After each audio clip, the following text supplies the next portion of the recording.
माजिद, सबसे पहले तो how would you describe election 2024?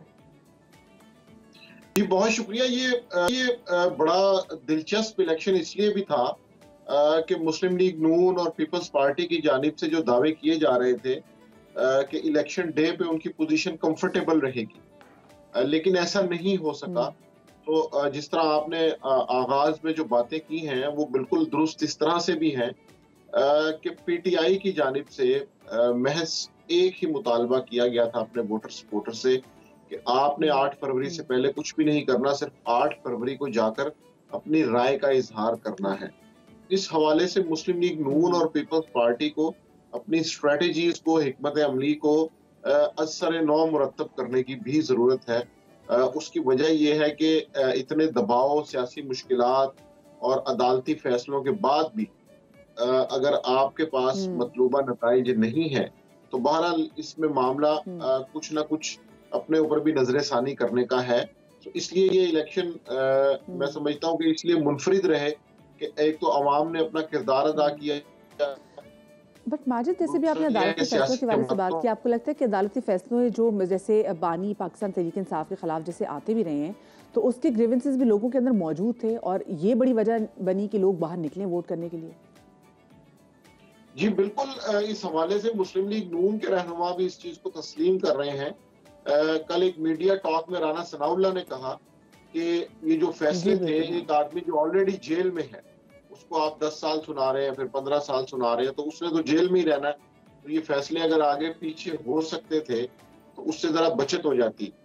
लेकिन वो यके बाद दीगरे जो फैसले सुनाए गए, मेरा ख्याल है उसने भी आवाम के ऊपर एक खासा असर डाला है कि एक शख्स जो पहले ही जेल में मौजूद है उसके साथ आपने मजीद क्या करना है। तो ये जब एक कुछ चीजें मिल जाती हैं और एक कॉम्बिनेशन बनता है तो फिर इस तरह के रिजल्ट्स जो हैं वो सामने आते हैं।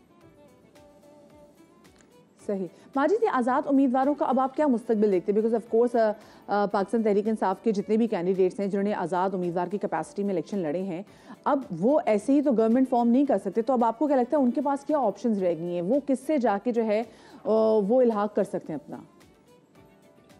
जी ये सिचुएशन समझने के लिए जरूरी है कि जब इलेक्शन के दिनों में ये काम किया जा रहा था तो उस वक्त जितने भी लोग आज़ाद उम्मीदवारों को देख रहे थे वो ये समझ रहे थे कि इसके अंदर दो कैटेगरीज हैं। एक तो आज़ाद उम्मीदवार वो लोग हैं जिनका किसी सियासी जमात से ताल्लुक नहीं है और वो खालिस्तान इंडिपेंडेंट होकर इलेक्शन लड़ रहे हैं और उनकी तादाद खासी कम थी। और दूसरी जानिब जो आज़ाद उम्मीदवार थे जो तहरीक इंसाफ के हमायत याफ्ता थे, उनकी तादाद खासी ज्यादा थी। तो इसलिए जब हमने रिजल्ट्स भी देखे हैं तो फिर तमाम लोगों को ये चीज कैटेगराइज करनी पड़ी है कि पीटीआई के हमायत याफ्ता आज़ाद उम्मीदवार कौन से हैं और दूसरे आज़ाद उम्मीदवार कौन से हैं। तो जो दूसरे आज़ाद उम्मीदवार हैं उनकी तादाद 6 से 10 के दरमियान रही है और जो पीटीआई के हमायत याफ्ता मैं माजिद सॉरी कता कलामी की माजरत, लेकिन अभी जो मैं देख भी रही हूँ वो ये है कि जो पाकिस्तान तहरीक इंसाफ के जो सपोर्टेड जो थे वो 93 थे और जो दूसरे जो हैं आज़ाद उम्मीदवार जिनको किसी भी पॉलिटिकल पार्टी की हिमायत हासिल नहीं थी वो 9 हैं, जिनमें से हम देख रहे हैं कि 4-5 तो ऑलरेडी मुस्लिम लीग नून को प्यारे हो गए हैं। जी बिल्कुल, और अब कोशिश ये की जा रही है कि ये जो 92-93 का फिगर है जो तहरीक इंसाफ के हमायत याफ्ता है, ये हम पहले भी डिस्कस कर चुके हैं कि इनके ऊपर कोई कानूनी कदगन नहीं है, अखलाकी कदगन जरूर है। इनको अखलाकी तौर पे अपने वोटर सपोर्टर को जवाब देना होगा। कल हमने देखा कि लाहौर में वसीम कादिर ने मुस्लिम लीग नून में शमूलियत इख्तियार की। अब कानूनी तौर पे तो वो सेफ प्ले कर रहे हैं, उनके पास कोई ऐसी जवाबदेही का मसला नहीं होगा। लेकिन जब वो अपने हलके में अपने सपोर्टर्स के पास जाएंगे जिनका वोट लेके वो आए हैं, मुस्लिम लीग नून के कैंडिडेट को हरा के आए हैं, तो वहां पे बहरहाल उन्हें तनकीद का सामना करना पड़ेगा। अब देखना ये है कि अभी एक और जो स्ट्रेटेजी बनाई जा रही है वो ये है कि अगर मुस्लिम लीग नून और पीपल्स पार्टी की अंडरस्टैंडिंग नहीं होती तो कुछ आप जिस तरह पीपल्स पार्टी पैट्रियट का एक ग्रुप बना था, इसी तरह तहरीक इंसाफ के आज़ाद उम्मीदवारों के अंदर से कुछ लोग हुकूमत में शामिल किए जाए। ओके अच्छा माजिद, आपको पाकिस्तान पीपल्स पार्टी की पोजीशन कैसे लग रही है? बिकॉज उनकी इतनी इंटरेस्टिंग पोजीशन है कि अगर जिसने भी हुकूमत फॉर्म करनी है उसको at any cost Pakistan People's Party को अपने साथ मिलाना ही होगा, मगर मुस्लिम लीग नून चाहे अगर एमकेएम पाकिस्तान को भी साथ मिला लेती है, साथ में और दूसरे आज़ाद उम्मीदवारों को भी मिला लेती है, लेकिन जब तक वो पाकिस्तान पीपल्स पार्टी को अपने साथ नहीं मिलाती वो हुकूमत फॉर्म करने की पोजीशन में नहीं आती। जी बिल्कुल, ये जो इस टाइम सिनेरियो बन रहा है इसको हम ज़रूर डिस्कस करेंगे। एक तो ये है कि जो सबसे हम्म, आसान और सबसे प्रैक्टिकल सॉल्यूशन है, वो ये है कि मुस्लिम लीग नून और पीपल्स पार्टी मिलके हुकूमत बना लें। लेकिन उस हुकूमत का बोझ हम्म, कौन उठाएगा, ये एक अहम सवाल है। क्योंकि गुज़िश्ता 16 माह की जो हाँ, पीडीएम की हुकूमत थी, उसके बाद जो नताइज सामने आए हैं, हम्म, उसके ऊपर तबसरा करने की मेरा ख़्याल है ज़रूरत नहीं है, और लोग ये समझ रहे हैं कि अगर हम्म, पीडीएम पार्ट 2 बनेगी या पीडीएम 2.0 बनेगी, तो फिर उसके अंदर फैसला साजी की हम्म, सूरत हाल क्या होगी। इसमें कोई शक नहीं कि पीपल्स पार्टी ने हम्म, बहुत अच्छा परफॉर्म किया है, और इंटीरियर सिंध के अंदर उनके खिलाफ कोई उम्मीदवार नहीं जीत सका, जबकि शहरी सिंध के अंदर भी उनकी सीटें बढ़ रही हैं। तो इस वक्त मेरा ख्याल है लेन देन और हम्म, सियासी बारगेनिंग में पीपल्स पार्टी बहुत आगे नजर आती है, और वो इस टाइम अपने तमाम मुतालबात मनवा सकते हैं, क्योंकि मुस्लिम लीग नून के पास एक हम्म, ऑप्शन ये है कि वो या तो पीपल्स पार्टी से मिल जाए, दूसरी ऑप्शन ये है कि वो एमक्यूएम हम्म, और तमाम छोटी जमातों को मिला के इलेक्शन से आगे निकलते हुए हम्म, हुकूमत की तरफ जाए, लेकिन वो भी पॉसिबल नहीं है। वो नंबर तकरीबन 40 के आसपास बनता है, हाँ, तो वो 40 के साथ उन्हें हम्म, हुकूमत हम्म, बनाना मुश्किल होगा। हम्म, तो इसलिए या तो उन्हें आज़ाद हम्म, तहरीक इंसाफ के आज़ाद उम्मीदवारों के अंदर से एक ग्रुप निकालना पड़ेगा, हम्म, तो या फिर उन्हें पीपल्स पार्टी के साथ हम्म। डील करनी। चले जी, ये तो अब क्या मुस्लिम लीग नून सोचने जा रही, तो मुस्लिम लीग नून की जो नुमाइंदे उनसे पूछे थे। थैंक यू सो मच जी। हमारे साथ मौजूद थे माजिद निज़ामी और हमारे साथ मौजूद सन मुस्लिम लीग नून की रहनुमा Azma Bukhari. Azma, very good morning. ये बताइए कि अभी तमाम तर लोगों की और अवाम की नज़रें भी अब इसी बात पर हैं कि ठीक है, मुस्लिम लीग नून ने एज ए पोलिटिकल पार्टी सबसे ज़्यादा वोट जीते हैं, लेकिन अब हुकूमत बनाने के लिए मुस्लिम लीग नून क्या सोच रही है और किसको अपने साथ शामिल करने के बारे में सोच रही है, गौर करिए। गुड मॉर्निंग दिया, thank you very much and sorry for my voice because ये अभी 3-4 दिन से यही चल जी रहा जी, है। हम सुन रहे थे आपकी सारी वो आपके जलसे सारी पॉलिटिकल टॉक सुन रहे थे। थैंक यू वेरी हाँ, मच। जहाँ तक आपके सवाल का ताल्लुक है, देखिए अल्लाह का करम यह है कि मुस्लिम लीग नून बड़ी अक्सरियती पार्टी बन के सामने आई है। नेशनल असम्बली हो या प्रोविंशियल असम्बली पंजाब की हो, पंजाब में तो हमें किसी की ज़रूरत नहीं है एज सच। हम अकेले हुकूमत बनाने की पोजीशन में हैं, जो इंशाल्लाह ताला एक मजबूत और एक मुस्तहकम हुकूमत हम बनाने जा रहे हैं पंजाब असम्बली के अंदर।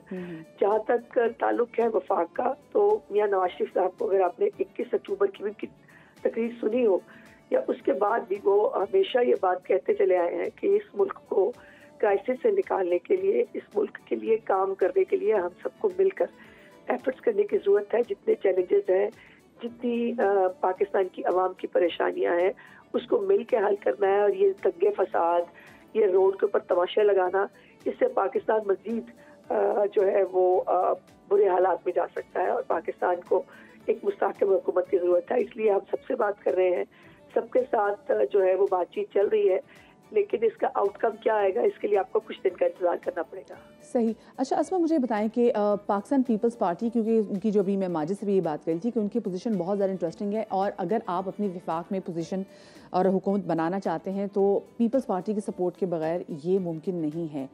तो आप लोगों की मुलाकात भी हुई है, स्पेसिफिकली पाकिस्तान पीपल्स पार्टी से जरदारी साहब से मुलाकात हुई है, बिलावल भुट्टो जरदारी साहब से मुलाकात हुई है, तो कितने कभी इम्कान है कि दोनों साथ मिल के बैठ जाएंगे? देखिए, पीपल्स पार्टी भी एक फेडरेशन की पार्टी है, और उसके भी बहुत स्टेक्स हैं इस पूरे निज़ाम के अंदर भी। इस पूरी पार्लियामेंट की हमेशा सॉलिडिटी की उन्होंने बात की है। वो आम आदमी के मसाइल की पे कंसर्न हमेशा रहे हैं। सो ये उनकी भी अब नेशनल से रिस्पॉन्सिबिलिटी है कि वो ये एक हंग पार्लियामेंट टाइप जो है वो चीज़ बनी है। ये कोई आइडियल सिचुएशन तो नहीं है, लेकिन अब इस मुल्क को, इस निज़ाम को आगे चलाने के लिए सबको साथ बैठना होगा। और कल बड़े अच्छे नोट के ऊपर ये मुलाकात हुई है, जिसके ऊपर आज सीईसी है पीपल्स पार्टी की, और उनकी जो है वो जाहिर अपनी सीईसी से मशवरा और जो गाइडलाइन है वो लेना चाहते हैं। सो देखते हैं कि आज की सीईसी क्या फैसला करती है। सही। अस्मा, कितने आज़ाद उम्मीदवारों से आप लोग राब्ते में हैं? बहुत सारों से। तो ये तो बता दें कि टोटल कितने अभी ज्वाइन कर चुके हैं और कितने मजीद ज्वाइन करना चाह रहे हैं? सस्पेंस रहने देना बतिया, ऐसे कैसे मजा नहीं आएगा। मतलब मैं हैरत की बात यह है कि वो पार्टी जो वो आज़ाद उम्मीदवार जो पीटीआई बैक्ट, खैर एक नई टर्मिनोलॉजी निकली है इस दफा आज़ाद उम्मीदवारों के लिए। हमारे जब सेनेट के इलेक्शन थे, हमारे लोगों को तो पीएमएलएन बैक्ट किसी ने नहीं कहा था। बहरहाल वो सारी दुनिया को बीच में शामिल करके वो हुकूमत बनाने चले थे। और आलम यह है कि उनके जो बहुत सारे लोग हैं वो दंगा फसाद की सियासत नहीं चाहते, वो अपने कॉन्स्टिट्यूएंसी के लोगों का भला चाहते हैं। वो चाहते हैं कि पाकिस्तान के लोगों के मसाइल पार्लियामेंट के अंदर हल हो, वो पार्लियामेंट को मजबूत करना चाहते हैं। लेकिन ये दंगा फसाद फितना फसाद पार्टी जो है ये अपने फसाद के जो प्रोजेक्ट है उससे बाज नहीं आती। सो लोग जो है ये बड़ा क्लियर है उनके लिए फैसला करना कि वो मुल्क को आगे ले जाने की जो है वो तरफ साथ खड़े होंगे या वो मुल्क को डिस्टेबलाइज करने की किसी एक और साजिश का हिस्सा बनेंगे। तो इसके लिए मुझे नहीं लगता कि बड़ी तादाद जो है वो पाकिस्तान के खिलाफ, पाकिस्तान की पार्लियामेंट के खिलाफ खड़ी होगी। बहुत सारी तादाद जो है वो इंशाअल्लाह ताला पार्लियामेंट के साथ होगी।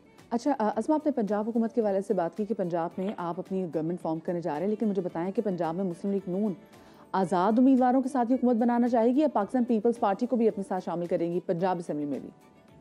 देखिए अभी तक हमारा नंबर 155 पे पहुंच चुका है मदिया, और वो जो है वो हमने वो नंबर एक्सपीरियंस वाला हासिल कर लिया है।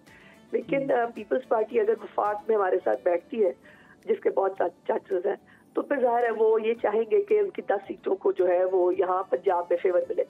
और पंजाब में चूंकि उनके फुटस्टेप्स उस तरह से मजबूत नहीं है तो उनको गवर्नमेंट की सपोर्ट चाहिए होगी। तो मुझे लगता है कि जो फॉर्मूला वफाक में बनेगा वो उसको नीचे पंजाब में भी उसको रेप्लिकेट किया जाएगा।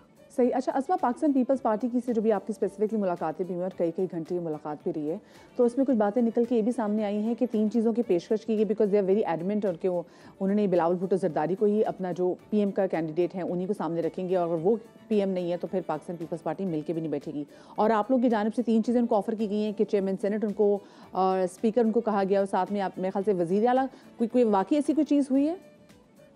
नहीं, ऐसा नहीं, ये सब खबरें। तो इसलिए खबरों की बजाय जो है जो ऑफिशियल स्टेटमेंट आएगी या जो ऑफिशियल फैसला होगा मेरा ख्याल है उसका इंतजार करना है। सही। अच्छा, और हुकूमत साजी के लिए आप लोगों का इब्तिदाई फार्मूला क्या है अस्मा? ये भी मदिया में अभी शेयर नहीं कर सकती बिकॉज ये बहुत सारी चीजें आपको पता है कि मुख्तलिफ पोलिटिकल पार्टी से मुख्तलिफ बातचीट हो रही होती है, मुख्तलिफ फार्मूला डिस्कस हो रहे होते हैं, तो वो सब प्री मैच्योर होता है। ये जब तक कोई चीज फाइनल ना हो जाए उसको कम से कम मैं तो एज अ स्पोक्स पर्सन मैं नहीं समझती कि मुझे करना चाहिए। सही, ठीक है। थैंक यू सो मच जी, मुस्लिम लीग नून की नुमाइंदा और representative, and get well soon Asma. Asma हमारे साथ मौजूद थे। अस्मा बुखारी बता लीजिए कि एग्जाम लीग नून का क्या स्टांस है, कहाँ पे वो स्टैंड कर रही है और आगे वो क्या चीज़ें प्लान कर रही है। मुझे एक छोटी सी यहाँ पे ब्रेक लेनी है, ब्रेक के बाद हाजिर होते हैं, कहीं मत जाइए।